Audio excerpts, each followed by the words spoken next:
What Ted Lasso gets right about coaching.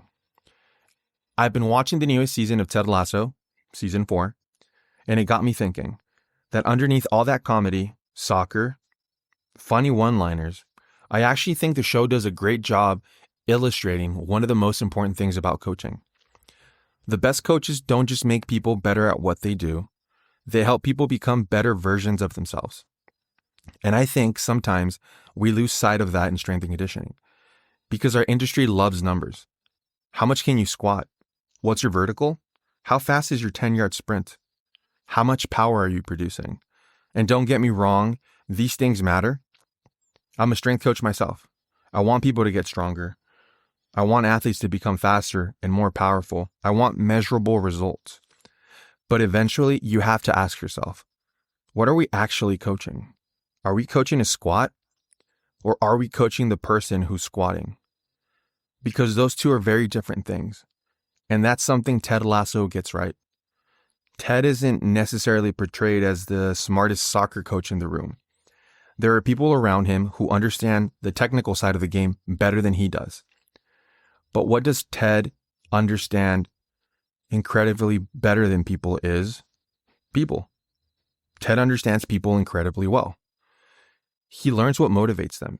He figures out what and why they're afraid. He understands when someone needs encouragement and when someone needs to be challenged.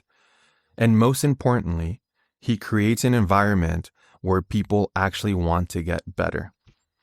I think that's one of the most underrated skills in coaching because you can write the greatest program in the world, but somebody still has to want to do it. You can understand periodization. You can understand biomechanics. You can understand energy systems. You can have the perfect exercise selection.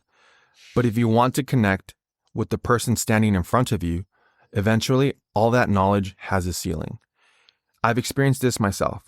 You can have two athletes doing essentially the same program, and you might have to coach them completely differently. One person needs energy. The other person needs you to calm down. One person needs technical information. Another person needs you to stop giving them 10 cues and just let them move. One person responds well to being challenged, and the other one needs confidence before they're willing to push themselves. The exercise might be the same. The sets and reps might be the same, but the coaching can't always be the same. And that's why I've started thinking more and more that great coaching is really about understanding intent. What does this person need from me right now? Not what do I want to say, but what do they need to hear? There's a big difference. And I think this applies outside of sports too. If you're managing people, leading a team, teaching, parenting, or even just trying to help someone you care about, you can't assume everyone needs what you needed. Good leadership requires curiosity. And there's probably no better Ted Lasso idea than be curious, not judgmental. Because curiosity changes the way you coach. Instead of saying, they're lazy, ask, why are they not engaged? Instead of, they don't care, ask, what do they care about? Instead of, they're not coachable, maybe ask, have I figured out how to coach them? That doesn't mean standards disappear. Actually, I think it's the opposite.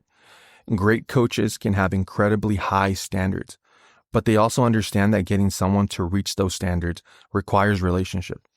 Because coaching isn't just telling people what to do.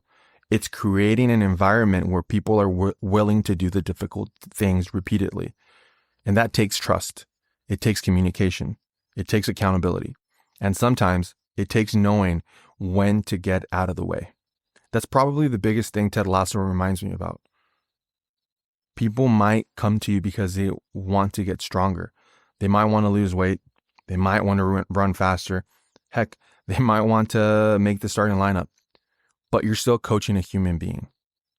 And if all you ever see is an athlete, the client, the employee, or the numbers on the spreadsheet, you're probably missing the most important part, the person. So yes, learn programming, learn biomechanics, learn physiology, become technically great at what you do, but learn people too, because the program matters. The exercise matters. The science matters. But none of it exists in a vacuum.